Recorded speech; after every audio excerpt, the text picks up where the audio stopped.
Hello and welcome to episode 108 of No Load Time. My name is Jovet Velez, and with me is I forgot what I was gonna quip you about, man. Mr. J? It's Mr. J. Mr. It's J? the clown prince of being nice. There you go. Ah, I messed it up, but that Why? was still pretty good, man. Well, What's why, up? thank you, sir. Why, thank you.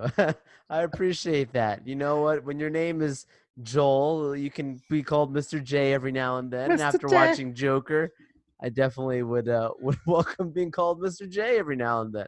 Yeah, yeah. Yeah, man. How was that thing? Yeah, guys. So I went out and saw it opening night, and a lot of security and people out there and whatnot. But really, it was a fine time watching the movie. I thought the movie itself was not a very comic book movie at all. Comic book movie at all. It felt very Oscar style, very artistic, very different. I know that beforehand, from my understanding, is that this movie was not made to be a Joker movie at first. It was, from my understanding, is that it was originally going to be just a film with a mentally challenged character. And then when Warner Brothers heard about it, said like, "Come back to us and make us a Joker movie, and then we'll approve it for budgeting and whatnot." And that's what they did. I've heard different things about the whole creation process of this film, right? So I could see where there's multiple influences, not just the typical way that we see Joker, but it's still a Joker movie nonetheless. But with that being the point, this movie is just the right amount of time. It has very good pacing. It really climbs the ladder. It starts off really chill. There's really not much dialogue at all for the first hour of the movie. Obed. Most movies use exposition to explain a character or to explain the settings, but in this movie, it's really just following this person's life, following the day in life, following how they see things, how they perceive things, what they're going through, whatever, with minimal dialogue, just the way it is in real life, right? Like, we don't just explain everything. It's very, very focusing on a real life scenario of this person. Um, and then when things start to switch, when the switch happens and he starts to go on to being the Joker that we know, and the point of no return, right? The irredeemable character. You begin to then get some more of these explanations of why he feels the way he feels, why he's driven, what the motivations are. For me, I looked at this as a message of treat people the way you would like to be treated. I actually thought that message was a very good message in the movie. Some people might watch this movie and, and take it a very different way and feel Yeah. like they're baby being empowered to be about being treated wrong, but Yeah, really it's being more so. yeah, it could come across as preachy and yeah. Yeah, Yeah. but I don't actually appreciate it. I think if you take it the right way, you understand that. I mean, to summarize it, and not this is not a spoiler by any point, but basically towards the end of the movie, the Joker says along the lines of like, "This is what happens when society crosses a mentally ill person, and that treats them like dirt. Like, this is what happens in this type of society." And so it's like, hey, you know what? Let's treat people nice. We don't. We shouldn't be treating people this way. And I think they really hammer that message home throughout very well. It's I liked the connection to Bruce Wayne. It's nothing new. It's nothing that we've never heard of before. Comic book fans that have always had these certain things being alluded to, the relationship there will understand it and get it pretty quick. So they didn't do anything crazy new there. Him being the failed comedian, I loved that. That definitely was more of the Killing Joke, as I mentioned to you. Oh, but I wanted to see that Killing Joke connection. I Mm-hmm. got enough of that flavor there. um I also appreciated the way that they showcase Gotham as a city. It felt very real. It felt very serious. If you have the character of this magnitude, you got to put them in the right scene, and they did just that. um eh, all around, very, very impressed with the ideation behind this kind of story and the way you're going to do it, because look, no one asked for the Joker movie. I think a lot of people are fans of the Joker character. A lot of people are fans of Batman in general, right? But this was a movie that stands on its own, stands very strong. The first questions that I got asked by people that saw the movie with me was, "Oh my gosh, is this guy going to be the Joker?" And I can't wait for Joker 2. I can't wait for this guy being in this, that, and the other. And No. I'm not saying that that can't happen. I don't want to put that out there and say that's not going to happen. But if you ask Joel and you know how I look at the industry and how I see things going, you and Obed, we've got a pretty good track record here on the show of how we see stuff. Unless this movie makes like $500 million, I don't think we should entertain the conversation of it being, you know, a I sequel. I mean, think they wanted to make it the movie that they wanted to make it. It's not that it can't happen, but yeah, money would have to really drive that discussion for that to be the case. yeah. I think this movie will at least domestically do better than Suicide Squad. Ooh, that's tough. Suicide Squad was a big hitter. I don't know. Mm, That yeah, was a but I mean, big there's box you know office, bro. there's word of mouth, and people are excited, and I know that it's a little more restrictive when it's rated or rated R. Exactly. It's a little bit more restrictive when it comes to that, but studios are prepared to take that hit when they take the risk in this sort of movie. So I mean, it's possible. Yeah, it's I mean, absolutely. at the end of the day, if you think about it, the budget for Suicide Squad is probably 10 times as more than what this movie was. Oh, absolutely. Absolutely. They didn't have to spend much on this movie at all. They didn't have to spend much time filming it, which we knew that beforehand. Yeah, Um, yeah, and also we've got a slow, this month's pretty slow for films in general. This is probably yeah, the biggest film of this month. So that's definitely going to help the cause and mixed reactions. Most people seem to be positive, but mixed. It's a controversial movie. I mean, you're making a movie that's a very dark film and has a very dark themes. I understand that. I mean, I get that. But yeah, I'm quite intrigued by what I saw. You know, I'm interested to see when you finally see the movie. I know you were a big fan of the trailers, so yeah, when you do yeah. get to see it, I'm interested to see your take on it. It's a very different movie. I've never seen a comic book movie like this. Yeah, I can't wait to see it. For sure, I will give you my opinion on that, my reaction, because I wanted to go this weekend. I could make it. I wanted to go yesterday. I could make it, but Ah. I'll figure something out. So Yeah, for sure. Last thing from my what's up here, Obed, is last week we had Force Friday. That's a thing, Triple Force Friday, as they called it. And for that, you know, basically they were calling it Triple Force Friday because typically when Force Friday comes out, it's just for one movie that's going to be coming out, a specific merchandise coming out for that movie, from Lucasfilm, Star Wars, Disney. And for this one, they actually combined. You had the Disney Plus Mandalorian series. You had the Jedi Fallen Order merchandise for the video game, and of course the Rise of Skywalker merchandise. So they called it Triple Force Friday, this last Friday. So at the moment that this deals came out, you always get the Black Series figures that are really highly collectibles. Um, and the one Black Series figure that I was really trying to go after was the Mandalorian figure. These are, I mean, we're not talking about expensive stuff at all. They're only $20 for these figures. However, for you to get a first edition of the figure is extremely difficult. They don't tell you where. They just say major retailers have it. Go out and find it. Go crazy and try and find this thing. And it's not sold online unless, of course, it's a resale, which is where it's exponentially what you know, you would find in a regular retail store. Obed, I was fortunate enough. I went to 4 different stores. I was finally able to find what I was looking for, which is this guy right here. For those of you that are watching a video, you'll see me holding it up. But yeah, this is the Mandalorian figure here, the first edition.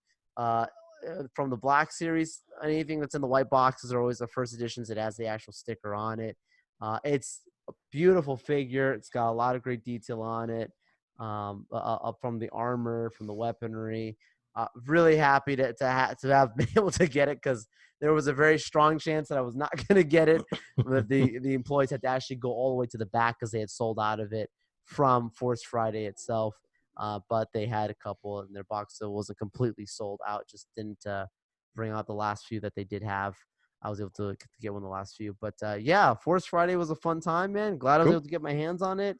Looking forward to The Mandalorian November 12th when Disney Plus launches.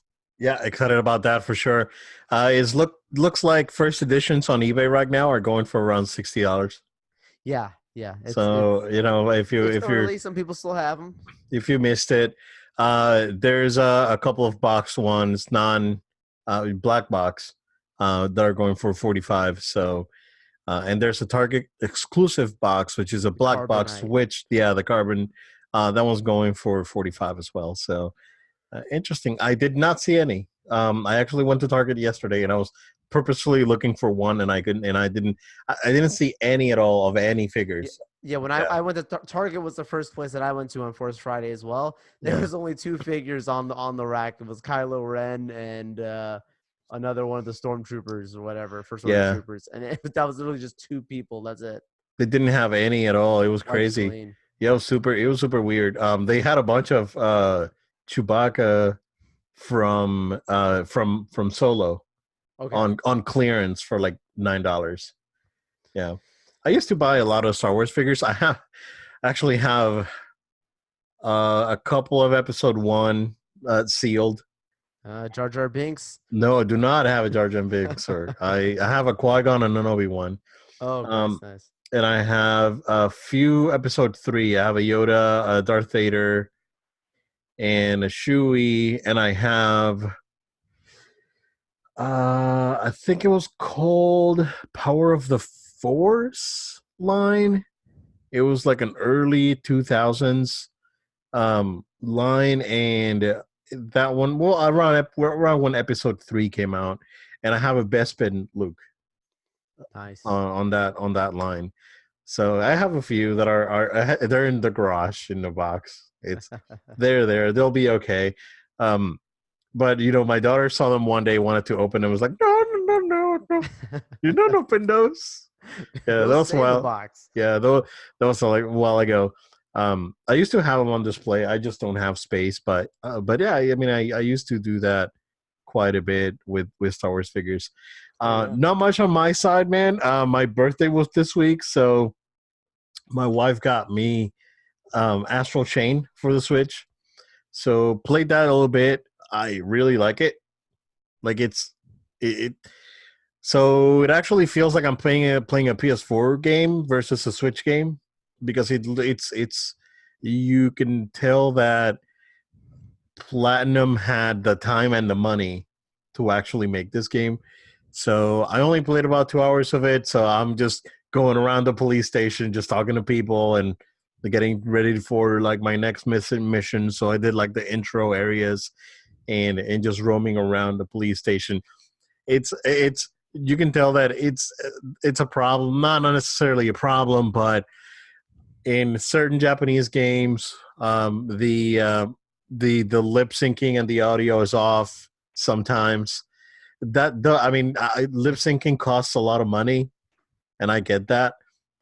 There's like, I think back in the day, um, it was a really big deal when like the first like lip sync thing happened. I want to say it was Kingdom Hearts, because it was they actually Square Enix had it out of sync, and Disney is like, I don't like this.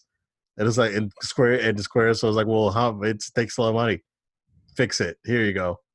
So, and they, this things take time and take money.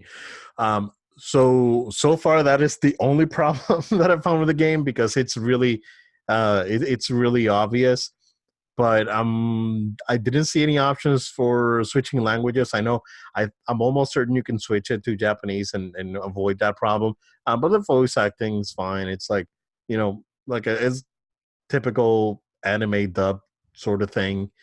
Modern anime dub, not old school stuff, which is awful. But yeah, I mean, cool action. Looks really, visually, it looks really good. It's on the Switch, like I said. So it runs at 30, but it looks pretty good. I don't think this game even runs at full 1080p, but it but it but it works. Like, it looks good. The art style's great, and they managed to actually have the game run pretty solid at 30, and he looks good.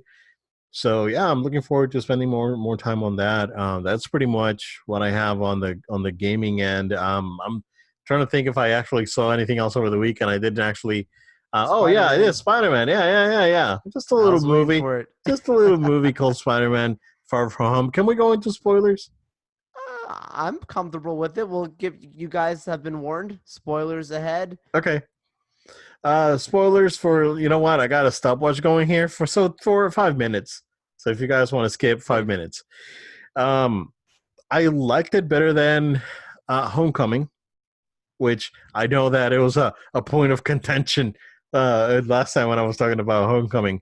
I actually liked it a bit better than Homecoming. I think it was because the character was a little bit more explored by now. You know, we had Homecoming, we had Infinity War, so there was more to Spider-Man now versus the other versus in Homecoming.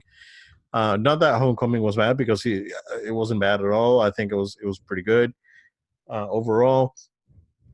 But I think this one, the way that they utilize his abilities, and then at the end actually coming in full spider sense, that was pretty cool. I really like the night monkey stuff. That was pretty good, and you know, and how he again going back to our discussion on when Spider-Man was leaving the MCU, it's like Tony Stark, dude. He was like he's taking over Tony Stark. So I mean, basically, there's this sequence in the movie that's like, yeah, this is what they're trying to do, and I bet that when you saw it in the movie theater is very satisfying. Now watching it with after what happened, it's like, bro, bro, how could you? So that was very interesting, and it was good. Like overall, was really good.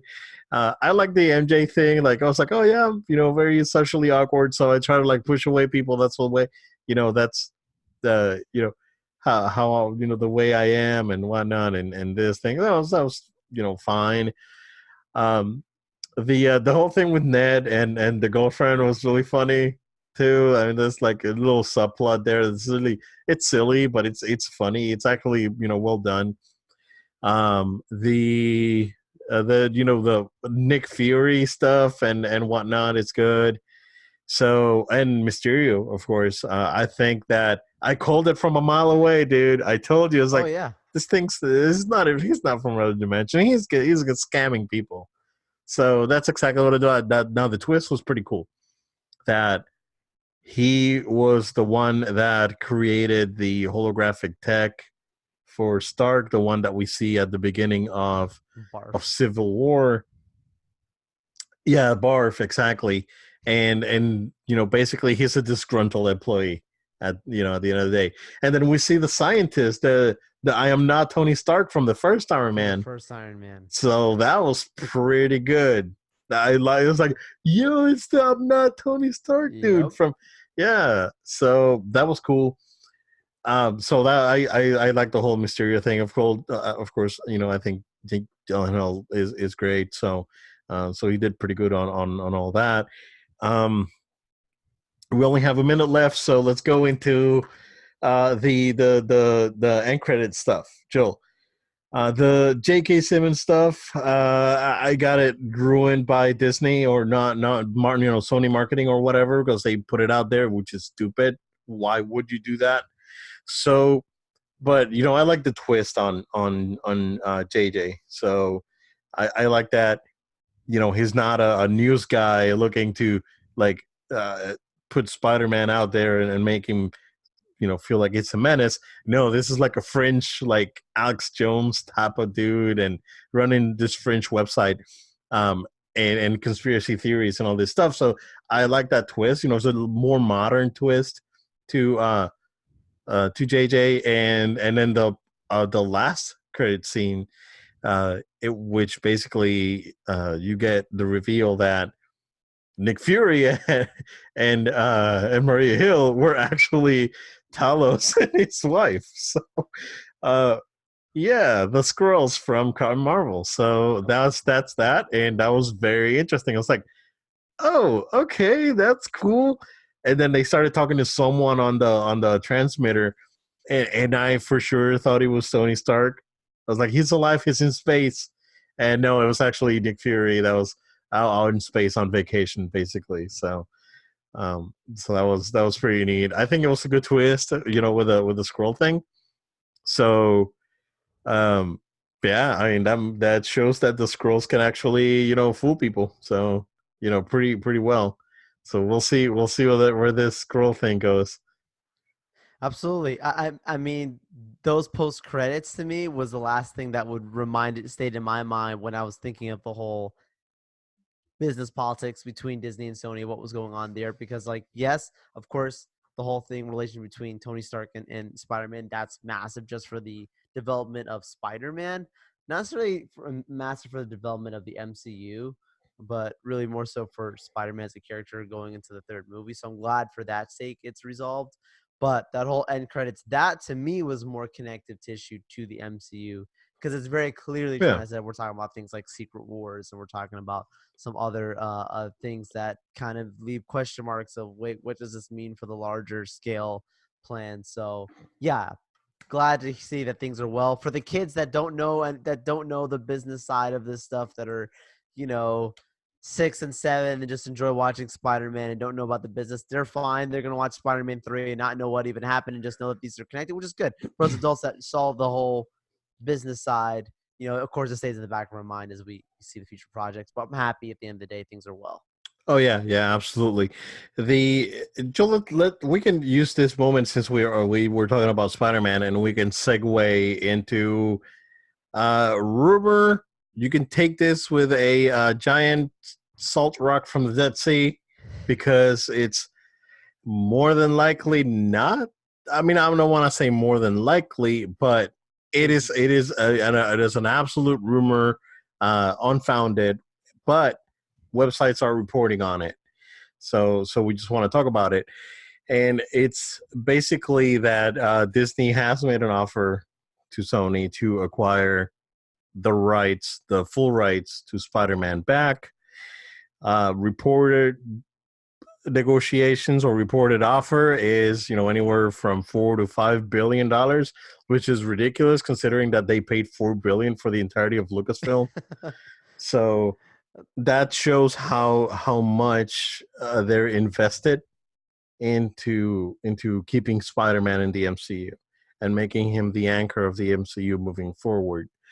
Um, I haven't read into the article yet because I just saw it and I told you before we started recording. Joel, do you think this would be for Spider-Man or the Spider-Man rights as a whole that I mean Sony currently has, which is not only Spider-Man, it's also Venom and villains Doc Ock and all these guys. So what do you think, man? I if this is true, if Yeah, this is a if big if, reality, yeah. massive if there's no credibility at all to this report, but I hope it to be true. I'll put it that way. I hope this is right. Uh, if it's true, then I really do believe that it has to be for the entirety of the Spider-Man universe, all characters, all properties. It seems like in the initial discussions between Disney and Sony before the whole deal was cut off at first after Spider-Man Far From Home was that Disney was not only trying to get a larger piece of the pie from Spider-Man, but they also wanted to have creative control over the other Spider-Man properties, Venom, Morbius, and other things that they were working on. So that way they could do it, of course, in the way that Marvel Studios does things, right? And I understand that, right? Like you don't want to have death by association. That like they want to protect their brand, and it's best for Marvel to have them connected. So it's a smart thing to try and negotiate that early on. Obviously, what we've found out now between the deal that they have is that it's sticking just to Spider-Man 3 and other MCU movies. So they really stuck it to just Spider-Man as a whole. But if Disney is coming back after already making that deal about just the third movie and another MCU movie, if this rumor is true, then you'd have to believe that they're saying, we've already got you locked in for this stuff. Now we want to lock in the future of everything Spider-Man as a whole, and they've got time to do it. I mean, Morbius is done shooting. I think like that's been the weird. I remember only seeing one set photo and that was it. Like when, so I think it's done. We don't even know. Venom 2 is supposed to start production or something. They have time to, if they want to really like change stuff, this would be the moment to do it. So I hope that's true for that stake.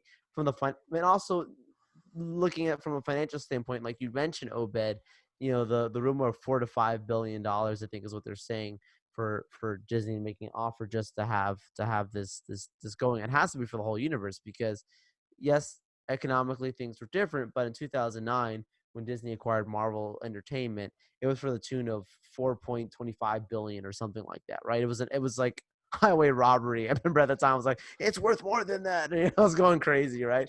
I mean, But of course they've at the proven time it themselves. wasn't. Yeah, at the At the time it time it wasn't. wasn't. Yeah, At the time it we as wasn't. fans knew, but you know, Yeah, it yeah, wasn't a proven properties yet. absolutely. I mean, they purchased Marvel right before the first Avengers movie came out. Iron Man 2 was just finishing being that was the last one that was put out with in association with Paramount at the time. Yeah. Well, actually, the first Avengers has a Paramount, was distributed by Paramount because I already licensed it. So, Right. But yeah, like it happened like right after Iron Man 2, just before Avengers came out. So it was Disney who brought in Joe Johnston for Captain America, based on their past experience with the Rocketeer. So Yeah. Yeah. So now that seeing how things are economically different, yeah, I could see why Spider-Man alone would be worth a couple billion for sure. yep. As things stand, and also looking at just what he's brought in for Sony Pictures financially, they're gonna have to make sure they secure 5, maybe even more, dude. I wouldn't even if this does happen to be true. Don't be surprised if you see $6-7 billion at the end of this deal. Um, Feige is making power moves at Disney, dude. That's all I'm saying. If this happens, He's like collecting stones. he's collecting stones. I mean, he's promising some big stuff if he gets this this kind of a deal. He's saying, look, I think I can make maybe 20 billion off of this. I'm not even trying to be exaggeratory off of this property. I don't know, man. Yeah. Again, there's a big if on this, reporting, but it's very interesting to say the least. And yeah, that's pretty much what we got when it comes to those sort of news. Because Joe, pretty much the rest of the episode is gonna be a PlayStation podcast. The PlayStation podcast. And and the reason being is that Mr. Jim Ryan, who we mentioned last week, when the whole Sean Layden and shakeups and things that were going on over at PlayStation were happening. We mentioned Jim Ryan and how strong of a presence he is in the company.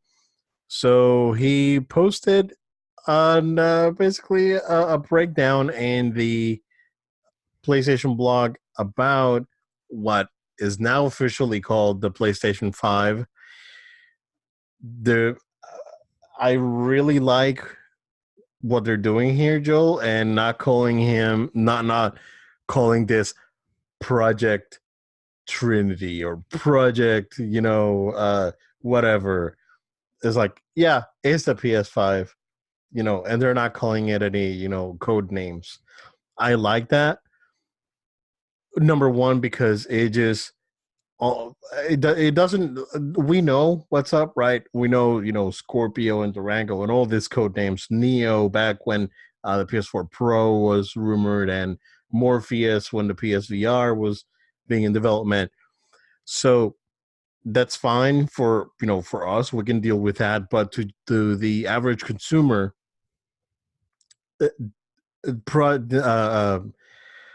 project names don't mean anything. The final product is what counts. So just having them come out here and say, yeah, it's PS5, that to me is a big stump on Project Scarlet, which is still a project and not a product. And that's smoking gun. No, I mean, so it's true. I mean, it's not a smoking gun, right? Because I think that they're playing the marketing game and they're actually playing it well. Where and not necessarily the marketing game, but the mindset game, because people now are talking about, oh, the PS5 comes out next year, which again we were pretty much 100% hit that right in the head. So there's a big difference between kids at school talking about the PS5 versus talking about Project Scarlet. What is this project? This is like in the future thing. It doesn't exist because it's a project, right? Which is why I would say more so credit to the Sony marketing at that point of trying to Absolutely. say, oh, you thought you had the one up on us by making the first announcement. Yep. Here's my chess move over here. No, not going to say a project. We're going to say we've got this thing as a product. Exactly. So I think that is, I really appreciate Sony doing this, and two things. Like, I don't know. Again, we don't know what happened with Sean Layden, right? But you see what's going on. You see that after Sean Layden left, the messaging changed. Oh, from day one, because the next day we got the price cut, and then crossplay, and then now we got this. So that there had to be a clash on messaging internally, and that may have been what caused the problem, and may have caused Sean Layden to leave Sony. So, again, unfortunate, but at the same time, they're up against Microsoft. They're up against Stadia. Nintendo's doing their own thing, whatever. But there's competition now, and they need to be able to step forward. So we got a lot of details on this article, but I just want to touch on just a few marketing things. Joel, if you want to go ahead and say, what do you think of just the announcement as a whole, and then we can do a breakdown. Of course, sure. Just from the announcement, what you were the one that broke it to me, like, Joel, it's happening right away, right now. Started, reading about what was going on between first the article on the Wired, then the blog confirmation. I think that was a great PR stunt. My response to you, Obed, was this is not something that they do. This is not something that is typically done in this industry, in this space. There's a lot of formality. It's using the media for rumors, and then using a public platform to say, like, and now presenting blah blah blah blah blah. Cool, right? That's the way it's typically done. So to do it this way, of just say we're gonna put a blog post out saying we got this thing coming holiday 2020, and here's a couple of things, and we'll get into it next. That's supposed to be coming along with it. Let the Wired get that scoop, and let the Wired get some quotes from them. Like you talked about it, Obed, when this guy Jim comes into the fold as full on leadership position here. He's the hype man. He's the show man. He's trying to get the people excited by doing things differently, by doing things this way. It, to me, instills the right type of hype for the next gen, and it's the right timing for it. I'm very, very, very pleased with the way this announcement was done because of it being so different.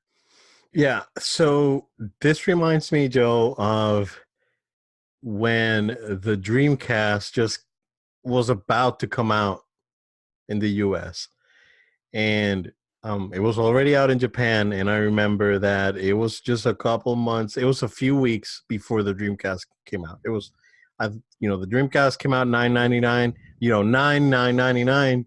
This was probably like August, and I remember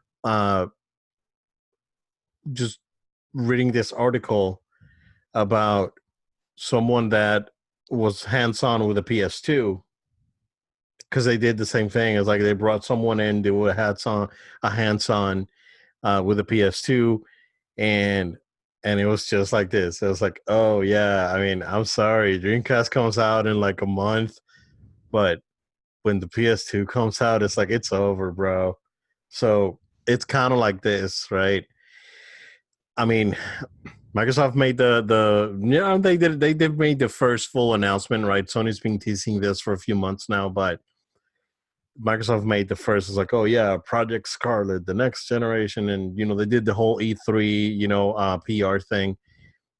But Sony went ahead and is like, oh yeah, this is not a project. This is an actual thing that we have that it's coming out, and it's coming out, holidays 2020, which is again as expected that this thing was going to come out. I said after summer next year.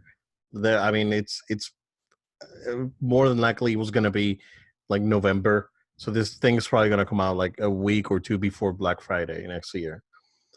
That being the biggest thing, that got out there. Of course, you got a name, you got a date of sorts. But we'll go ahead and do a breakdown. Let's go ahead and take a quick break, Joe, and we'll be right back. Back again with more PS5 details. Joe, all right, so let's do a breakdown. What we knew already is that this is going to be the innards of the PS5 were going to be based off an AMD Ryzen CPU and a Navi based GPU, and that this will not have a mechanical hard drive. It will have a proprietary solid state drive, which is now they're not calling it no load time. They're calling it zero load time, Joe, which would have been also a good name for this podcast. I gotta admit, I should buy that URL just before Sony jumps on it. So that's good. That's good. And they, of course, they are talking about ray tracing being a big thing for this one. Joel, do you have to say anything about ray tracing or the innards so far?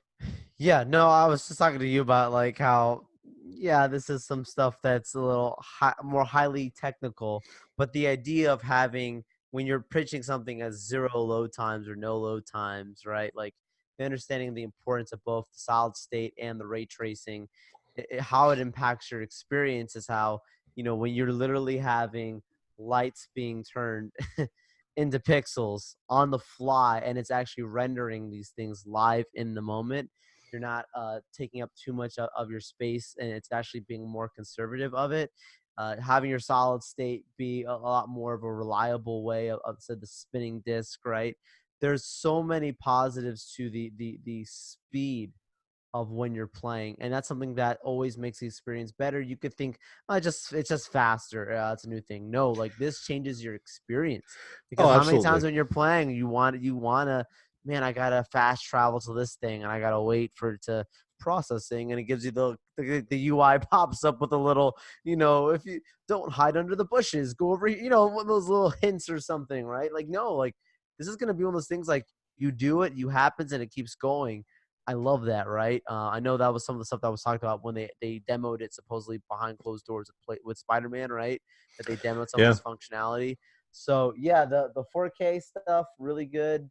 8K we know is technically possible based off of what we've heard is actually in there. Of course, it's being It's gonna be some pitched sort as of upscaling or something. It can be yeah. native, like it's probably non-native, but Yeah, and that's there's because that technology is so advanced at the moment. It's yeah, they're thinking ahead, but it's not necessarily something that you have to worry about. yeah. And AK TVs are still prohibitively expensive. They're not, regular consumers don't have for AK TVs. What are you I talking mean, about, Obed? I got one in my backyard.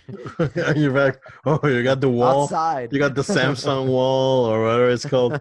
Um, so yeah, I think ray tracing is good, and of course, this is ray tracing hardware support that the PS5 will implement. It's supposed to be some graphics acceleration, and that would support the technology, and of course the hard drive being a big thing. I think that a lot of people are underestimating what this consoles, because I know the Xbox will have this as well. What this proprietary SSDs will do for the games, and The biggest thing that I can think of, Joel, is again, yeah, moving in an open world and just having the game hitch or stop for a moment and load. And you know, I've seen it, and Final Fantasy 15 is a big culprit with that, because once you upgrade the regalia to a certain level, it goes really fast, and you hit walls where the game just starts loading, and then it keeps going. And that sort of thing is going to be avoided by this tech, and it comes down to optimization. So this is going to be the big thing, that games are going to be highly optimized to work on this hardware, and use the hardware capacities and acceleration to load faster, uh, be smoother, and just give you an overall better experience. um, you know Again, load times is a thing that we've dealt with since the friggin' Sega CD, and the TurboGrafx CD. So we've dealt with load times for a long time, and we just got accustomed to it. So now it's part of the course. But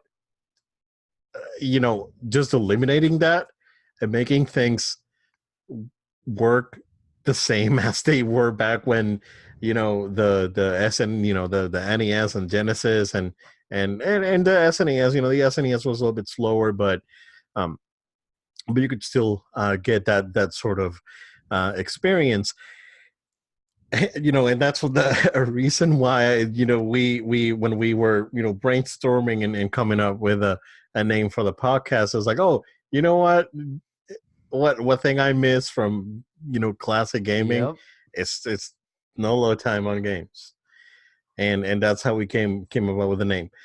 So just seeing both Sony and Microsoft make a stride and have improvements in this is just exciting. So I'm pretty happy about that.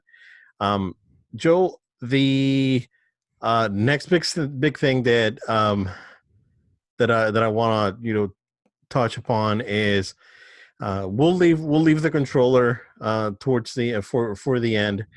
But when we talk about hardware itself, of course, the it will be using a 4K Blu-ray player, that's confirmed. So, it will read 4K Blu-ray discs. The games themselves will be shipped on 100 gigabyte discs, and you can use it as a 4K Blu-ray player. That's confirmed.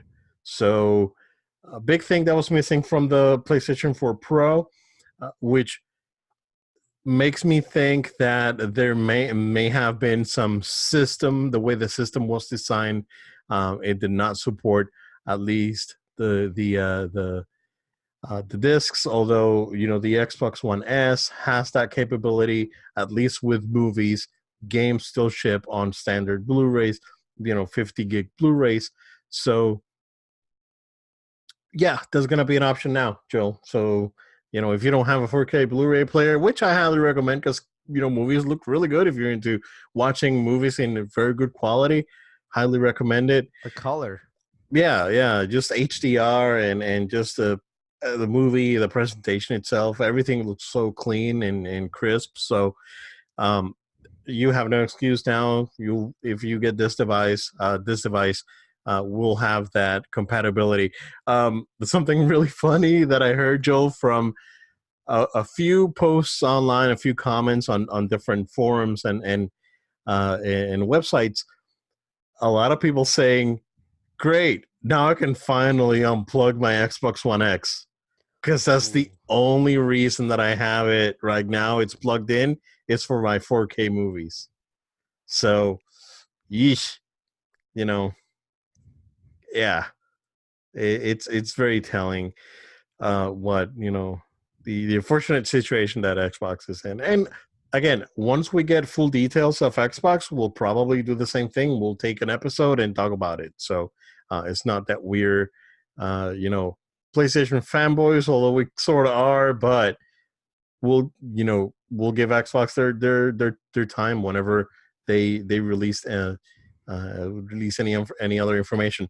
Hyped about that, Joel? Blu-ray, 4K Blu-ray. I know that you have a player. I have a player too. So Yeah, but I'm hyped about it because it to me, I would actually put it in the must category. When you say next gen console, and this is next gen technology, and if your competitor's doing it, like you kind of have to have it. So I'm not shocked by it. I'm not surprised. Most people aren't surprised by it. They're like, "Yay, cool," but they're not. No one's really moved by it. I think, like there was a reason why it wasn't in the Pro, right? Like there with next gen being in mind with PS4 Pro. It does make me think about what could be for a PS5 Pro at some point, but that's down the line. It seems like that may not be a right away thing, or maybe it will be. There's not enough information to tell. That's just been in the rumor section for now. But looking at the native 4K Blu-ray player, how that affects also when we're talking about the way games are played, it also affects the way that the beauty and the coloring and the capabilities, right, the developers have now when they start taking this next step in next gen. So I'm a fan of it. I'm happy about it. I look forward to seeing how it really how it affects really from a gameplay standpoint, not just from a movie standpoint, because it's a cool entertainment feature. But PlayStation in general has never really been the people to sell us on entertainment. Generally, they're selling us on a game console, and that's what we want to buy, right? We want to buy this thing to play games. I mean, they did that with the PS3, and sort They of did. didn't work. I mean, it worked because a lot of people bought it as a Blu-ray player. It was the cheapest Blu-ray player at the time, so Yeah, a lot of people actually just went in and got PS3. I still absolutely love the PS3. same. Um, the media features and Yeah. how you can rip CDs and play them from the console and all that. I really love that. So that was one of my favorite features on the PS3. I used it extensively, like a lot, a lot, a Oh, yeah, I lot. used to So copy videos, thumb drives, stick yeah, them in. I mean, did it all. yeah, yeah. So that was a big deal for the PS3. I can see them just focusing more on game. That's what they did for PS4, and it worked. So just keeping the same messaging for next gen would be, I think, in my opinion, a wise thing. So so we'll see. Two things that are confirmed, Joel, that were not necessarily like part of the news article, but sort of deducted. Well, the first one is that the writer from article confirms that the dev kit that he played on looks like that V-shape dev kit thing that we saw a few weeks ago or a couple of months ago. That It's a was dev supposed to be kit. just a dev kit, It's a dev but kit. Yeah, I'm not worried. It's a dev we have kit. no idea. Even if it is that, right? Like the way something looks on the outside really doesn't No, affect how it plays. looks It's a point, it but looks awful. I know. Yeah, my wife will hate for me to have that in our living room. Nah, Oh it had boy. to it had to be a black box. It has to be a black box of sorts. There's no excuse. It has to be a black box. Obed's gonna spray paint it. No, I mean Can't it do that. has to be squared.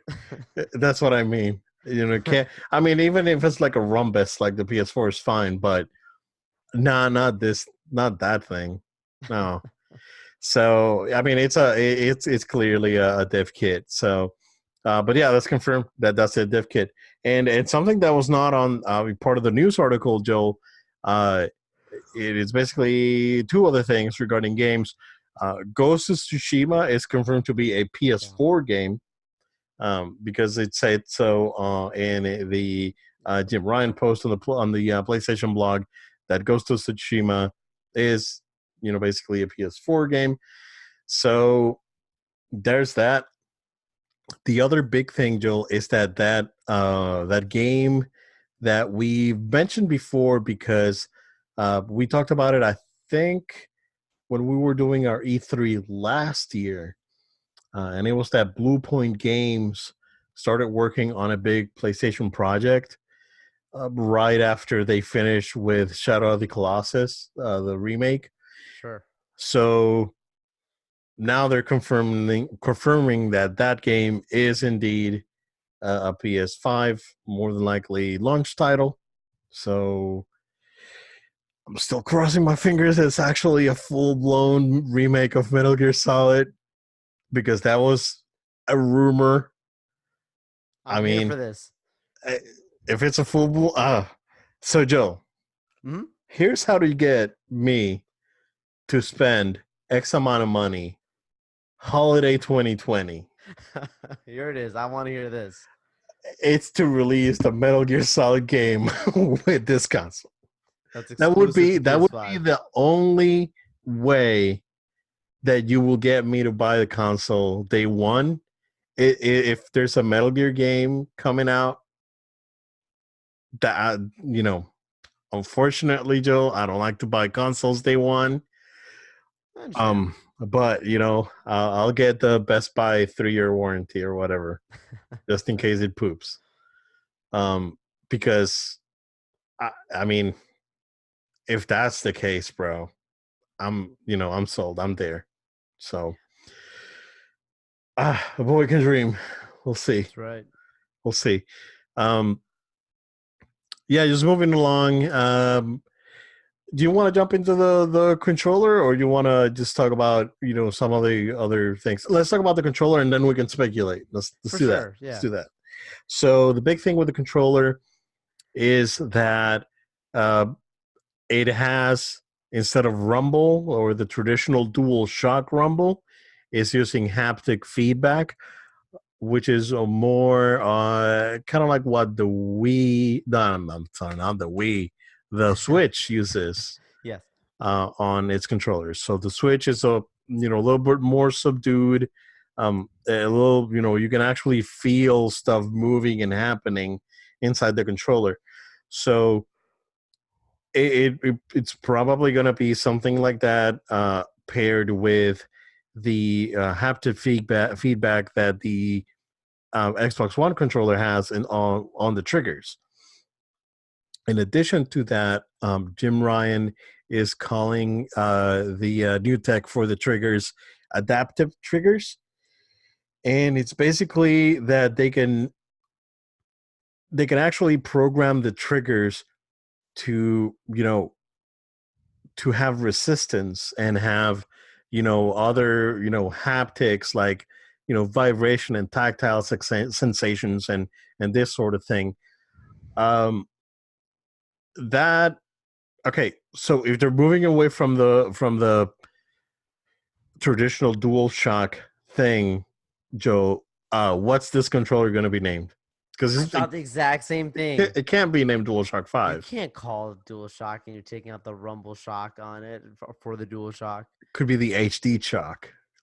Ooh, nah, Shock HD. Shocking. Shock HD.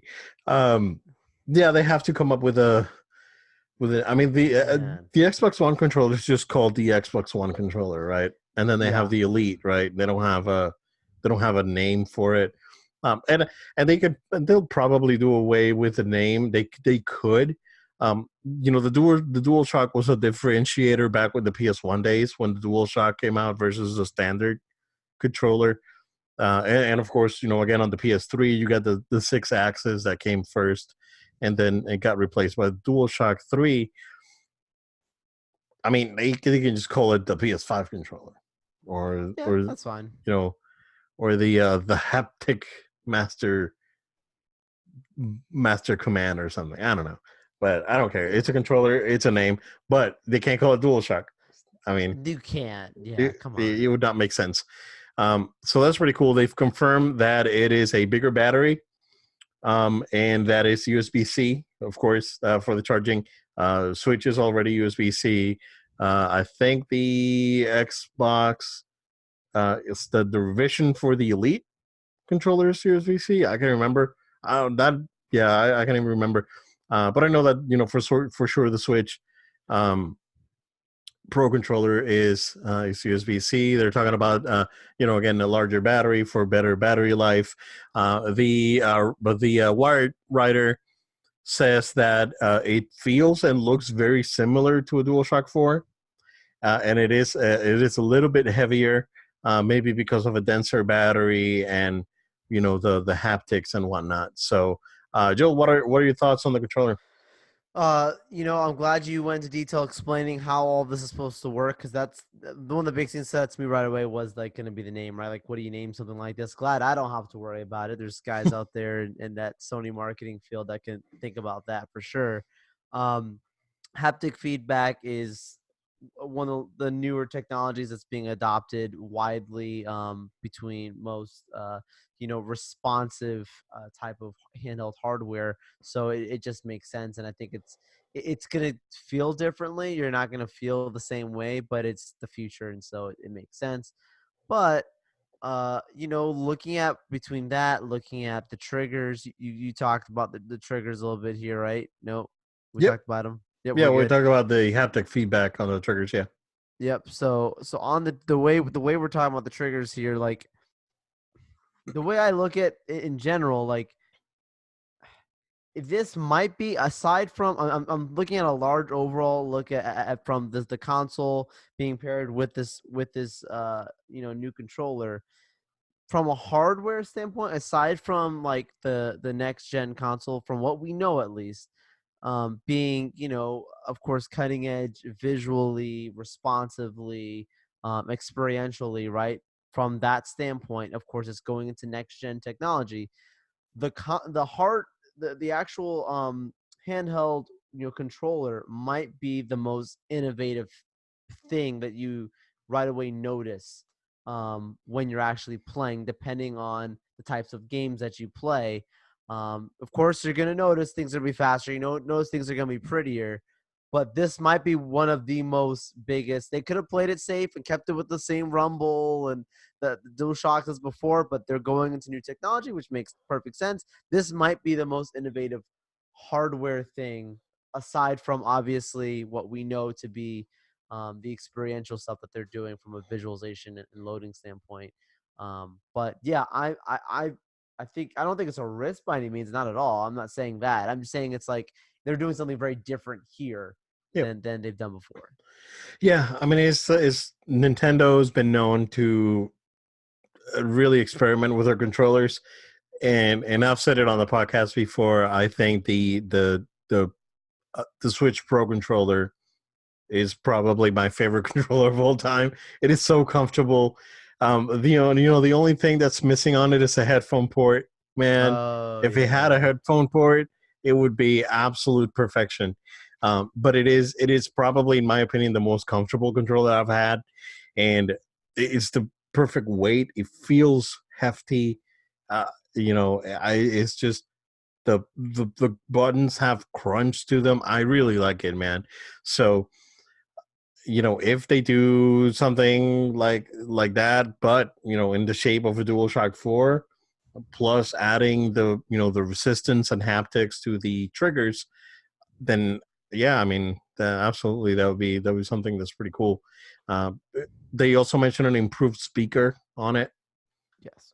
So and I believe, I can't remember if there's a mention of it on the Wired article, but I believe it does have a touchpad, because that's again part of the PS5 is that they are attempting for it to be 100% compatible, backwards compatible with PS4 games out of the box.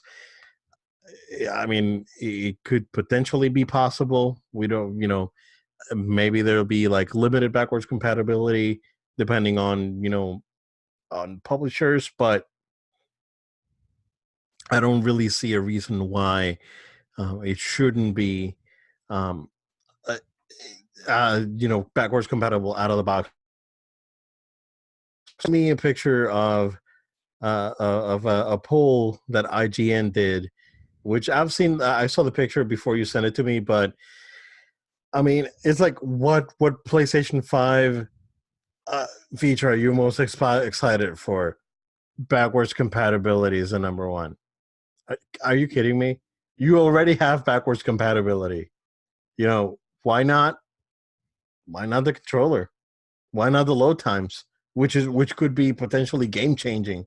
You know, eh, backwards compatibility. Really, is that what you're looking for in the next gen?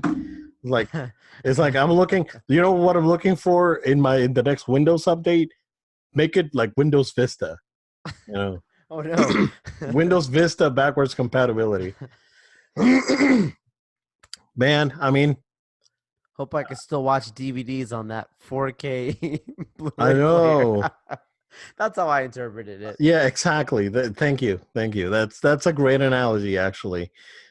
Jim Ryan was famously quoted, taking dibs at backwards compatibility. I mean, it's he was a PR guy back then, but you know what? I think it's right because you know how many times during the week I want to play my PS3? A total of 0. Maybe is once out of the whole year, you go, oh, I want to go back to that experience. Well, I mean, You I do play it. it, but that you really like pulls you in, I do it with my daughter because she likes some games that are in there. Nice That, but I don't like it I don't do it for myself. for you, Like if right? it's for me, I'll go to my PS4. I'll go for the Switch. I'm not gonna go back to the PS3.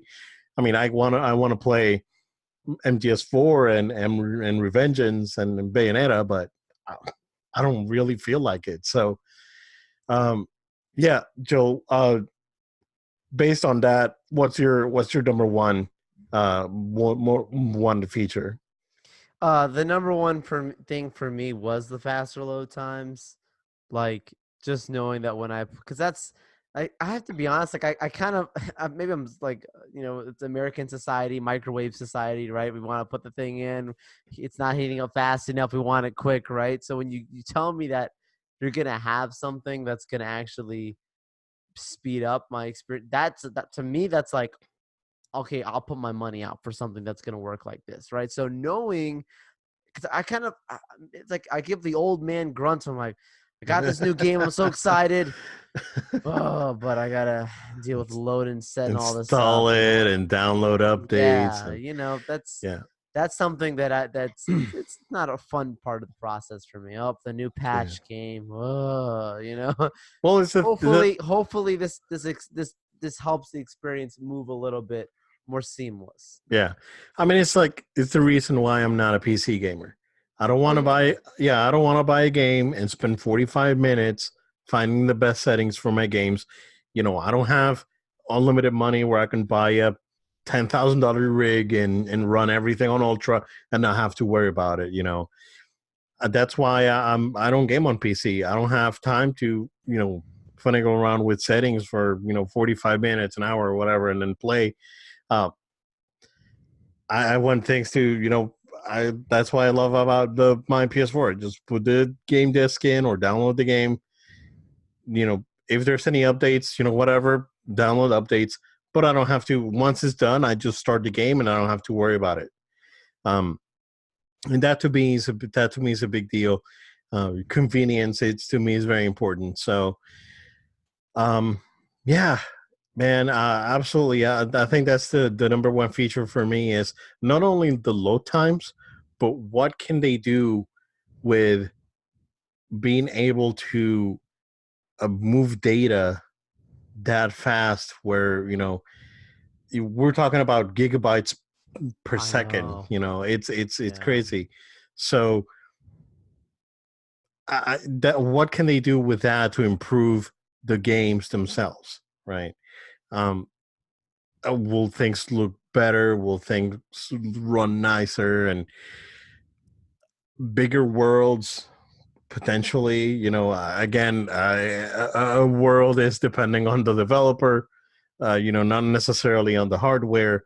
We saw that with Breath of the Wild. It's an amazing gigantic game. So I believe is still like the biggest open world um, out there. I don't know. I mean, I haven't played GTA 5, but uh, I think that's very important, and I just people going back to this reminds me of the Star Wars man babies. The backwards compatibility thing. It's like, what do you want on the new thing? I want the old thing on the new thing. So that Yeah, reminds me of that. I was shocked to see it that high. I could see it being like a very highly gratifying 20%, like it being in the Yeah, top three. But the number one by that far for this, 42%. that's like Wow, I'm surprised for next gen. Okay, Y'all yeah, are I'm dumb. surprised. Yeah, I'm very surprised. Yeah, Yeah, I think it's a really cool feature. It makes me happy. Like I'm happy with it, but it's not something of like, it's not oh a man, system I'm the seller. most excited for. No, most Yeah, excited for your old games you can play right now. yeah, exactly. I don't know, Um, man. I think the poll was done to show Sony that there's interest in it, and because that IGN's the biggest gaming website in the world, so that Yeah, Sony people are looking at their polls and these things, definitely, right? So I think it's more of a, hey, if we ask for it, we'll get it. So sure. maybe that's the reasoning behind it. I am more interested on new tech and what can be done with this machine that cannot be done with a PS4. So that's what I'm interested in. Um, yeah, very interesting stuff. Again, based on what they're saying here, Joel, I'm actually gonna cut back my prediction that there's gonna be two separate consoles. Okay. I'm gonna take a step back on that one, and just say that maybe there's gonna be a price cut for the standard PS4 and the Pro pretty soon. If not this year, right before the holidays, by summer of next year, there has to be a price cut because the How big you're PS4 thinking? because the PS4 Pro is still $400, and this thing's not gonna be $400. How I much you mean, thinking for what? For for the both the pro and the standard? How much are you thinking if you had in mind for a price cut? They're oh, both two different. standard is gonna be like 200 with a game, and the Pro is gonna be like 250 or two or Okay. 300. Uh, Okay. I mean, 300 is pushing it. Like they can knock the Pro down to 300 and release this one at 500, and I'll probably be fine with that. So, oh, we'll see, man. Start saving up your pennies, kids, because Come on, little Billy. the little Billy is gonna be really excited next Christmas when when he just got his Xbox One X not too long ago, and now he's gonna get a PS5. But on the bright side, Joel, little Billy's aunt's not gonna get confused by the name. Nope. It's one PS5. That's it. um, yeah, I'm wondering what Microsoft next move's going to be. I think that this move here potentially.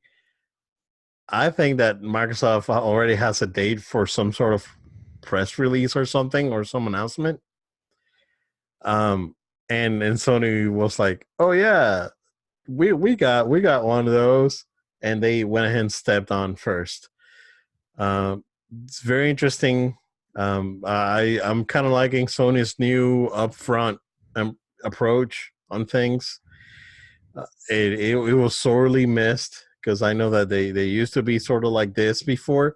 It just reminds me of PS2 days where they were really upfront and out there. So we'll see. I'm excited. I'm excited for games coming out next year and this year. I'm looking forward to Death Stranding and Final Fantasy VII and The Last of Us and Ghost of Tsushima. So I'm excited for all those games. And again, Joel, I don't know if anyone at Sony is listening to this, but that's how you get me to buy a console day one is to release a Metal Gear game with it. And I don't know how things are with Konami, but yeah, I mean, it's gonna be very interesting. So I'm excited. I'm excited. Yeah. Day one for me, none unless he has a Metal Gear. That's all I gotta say. But yeah, man, I know that we will probably get some more. We will for sure get some more news in the future. And when Microsoft announces their system, we'll do another full breakdown like we did today. But Joel, that is what we got for this episode. If you want to go ahead and wrap it up. Absolutely, guys. Thank you so much for taking time out of your day to listen to our show here on No Load Time. We want to invite you to stay connected with us. So go ahead and subscribe to our show on iTunes, Google Play, SoundCloud, and Spotify. That way you can stay informed when our latest episodes drop. Also, make sure to be a follower on our social media at No Load Time. That's at No Load Time on Facebook, Twitter, Instagram, and Twitch. Make sure you're connected on our socials so you can see all the latest stuff. Sometimes we put in a little commentary, especially on our Twitter account. So it's really a great place to stay connected with us. In addition to that, we also invite you to send an email to noloadtime@gmail.com. That's noloadtime@gmail.com. Questions, comments, topics that we discuss, potentially could be discussed here even on the show. We welcome them. Send that email away. But with all that being said, guys, thank you again so very much. We look forward to having you on our very next episode. Until next time, we'll see you guys. Thank you, guys. We'll see you again next time.